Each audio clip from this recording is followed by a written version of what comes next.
Ah, Yes, sir. OK. On se dirait, tout le monde en parle. Ah, mon Dieu. Ben oui, envoyez mon homme. J'aimerais ça, au point, à un moment donné, tu as décidé d'aller à quelque part, mais tu étais là avant. Alors, ça fait longtemps que j'ai décidé d'aller quelque part, mais Ouais. ça me mène nulle part, tu sais. C'est ça.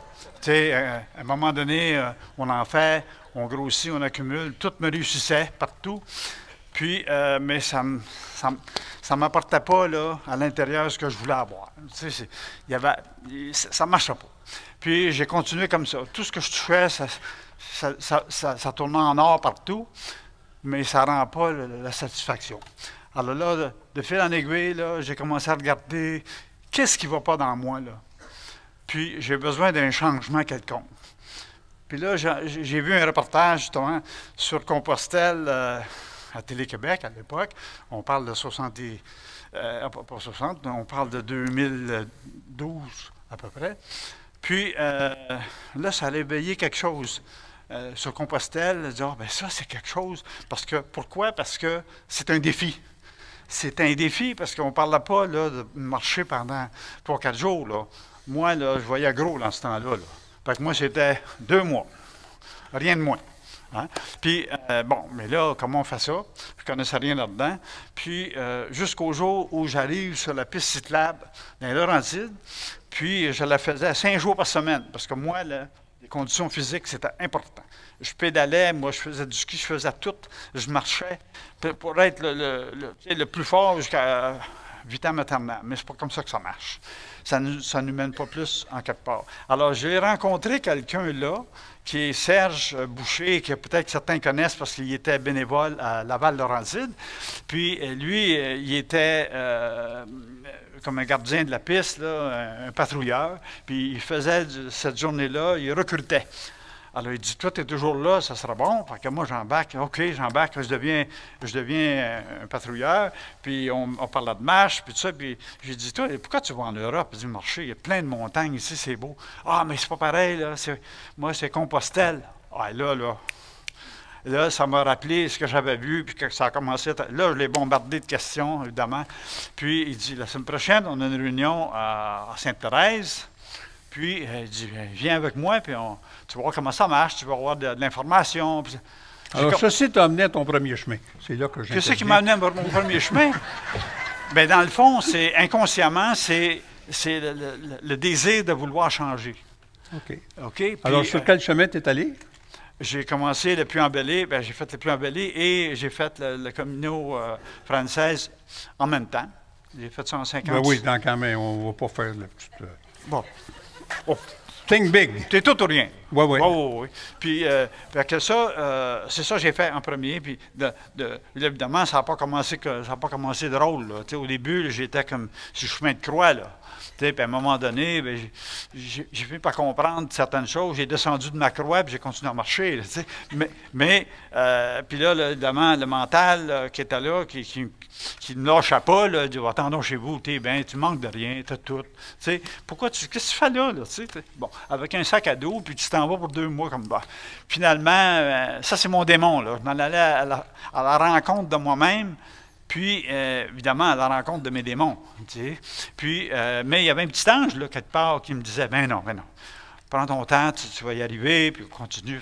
J'avais toujours ce combat-là qui se passait. Puis, finalement, ça a bien marché, tout ça. Mais ce qui m'a amené là, c'est le désir de changement. Mais les changements sont arrivés, en fait, j'ai réalisé les changements juste après Compostelle. Mais là, tu m'as dit que tu avais rencontré, entre autres, un de tes grands désirs, c'était de grimper une montagne pour voir le monde. Ben oui, moi, là, il n'était jamais assez haute, la montagne, là, tu sais. Moi, quand c'était 2000 pieds, je la mettais à 3000, ça paraissait mieux. Ça, c'est l'ego, ça, tu sais. Puis, finalement, je les monte, les montagnes, mais je suis aperçu que c'était pas en montant montagne que ça faisait un changement dans moi, là. Ça, c'est physique. Mais sur le plan intérieur, c'est une chose que je n'avais pas, c'était l'ouverture du cœur. J'étais toujours dans mon mental. C'était toujours moi qui étais le leader, le chef de file, bon, tu sais, dans tout, puis je ne laissais pas personne parler. C'est moi qui mène. J'ai fait ça toute ma vie, là. Parce que c'était ça, ma profession, tu sais, comptable, avocat. Puis j'ai dit, bon, ben là, moi, je sais tout, là, OK? Mais ça m'amenait nulle part. Ça m'amenait nulle part. Puis c'est ça qui a fait que sur le chemin... Où tu as rencontré le bout de l'enfer? Oui, j'ai rencontré le bout de l'enfer en France parce que c'est drôle, parce que je ne l'avais pas vu avant, celle-là. C'est que j'ai fait 5, 6, 7 jours, puis avec des ampoules, avec tout ce que vous voulez. Puis ce souffle-là, j'étais vraiment dans l'enfer. Mais j'arrive en haut de la montagne, puis il y avait une pancarte.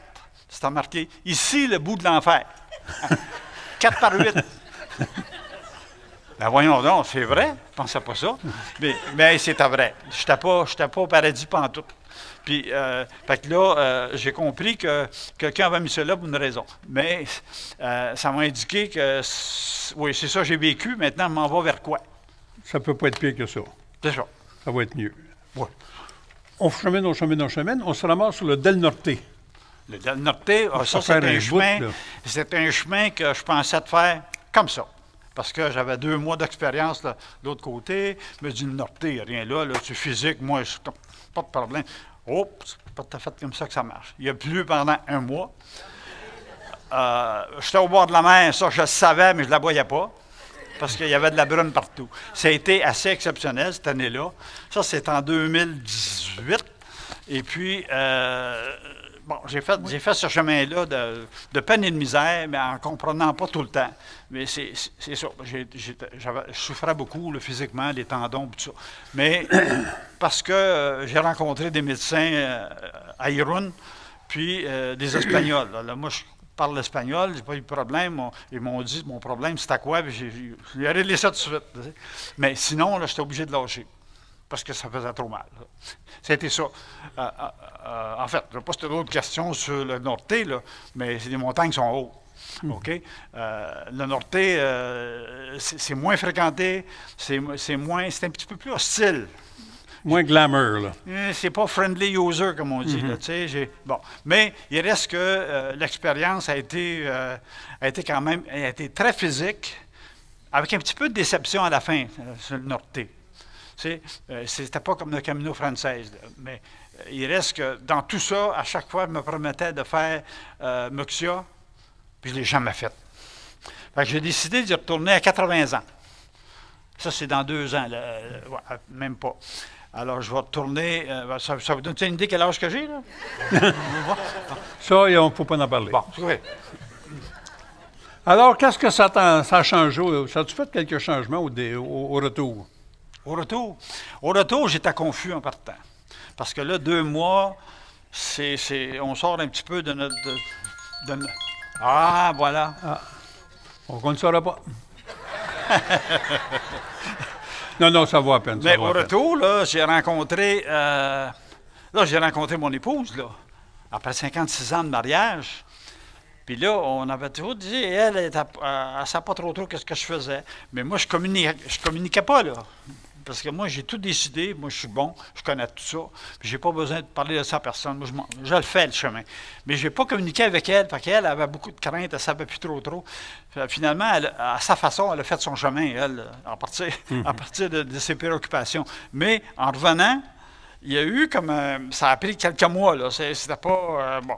Et puis, finalement, toute notre vie, on s'en allait en parallèle. Tu sais, quand on lave la vaisselle, hein, on regarde dehors, on regarde tous les deux dans la même direction. Voilà. Un qui lave, puis l'autre qui suit. Ouais. Mais là, on a décidé de se regarder en pleine face. Hop!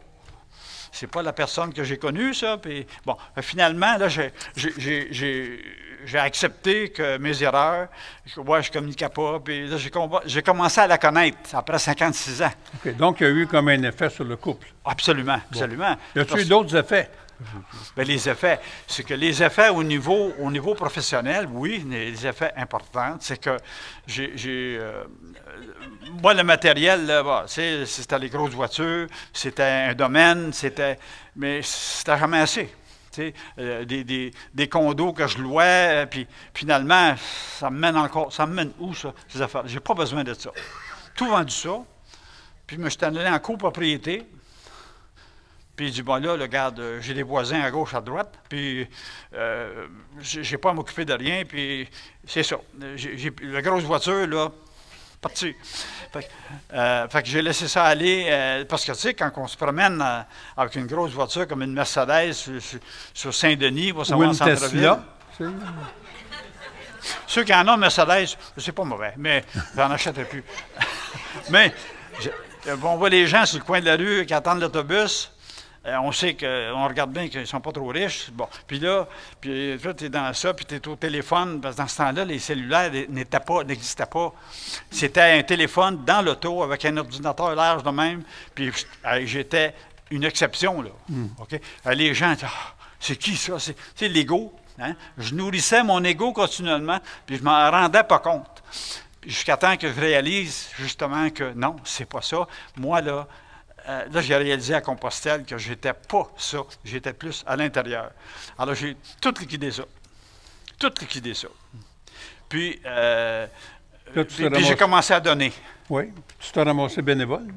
Je me suis ramassé bénévole, oui, je l'ai déjà été avant, mais j'ai commencé à m'occuper des personnes âgées dans les résidences.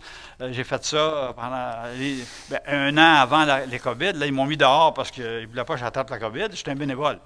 Fait qu'ils m'ont repris après. Là, depuis ce temps-là, je suis retourné depuis un an. Et puis, je m'occupais des personnes en soins palliatifs, surtout, l'alimentation et l'accompagnement de personnes seules. Parce qu'il y en a beaucoup qui sont seuls là-dedans. Puis, alors, j'ai fait ça pendant plusieurs années. Faites le Père Noël.